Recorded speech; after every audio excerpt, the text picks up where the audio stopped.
Tawag na sa akin. Dali mo na. Tapos ka pa sa interview dito. Bakit ka din kasama? Pero pito sana yung ano? Kaya si... Kaya ito na... May Koreanong...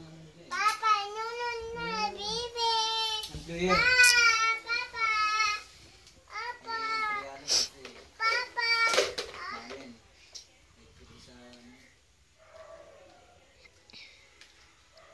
Medyo umabot ay. Kaya talagang ako dun sa sabi ko.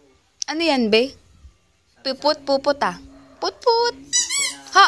O, sabi ko na nga, be. Put yan eh. Hindi ka pa pwede. Eh, mag-drive. Mag-drive ah.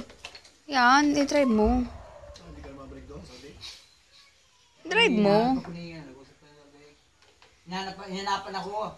Slow drive mo. Nalaga ko ng matanda. Anong matanda? Lalaki? Babae? Oo, laki. Ay, no problem. Ay, sabi ko man, sabi niya, ay, naku, sanay ako dyan. Tampaling ko ang Kano kung ayaw niya magpampes, tampaling ko. ang sahod? 6,000 raw.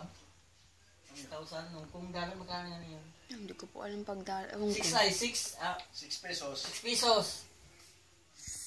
6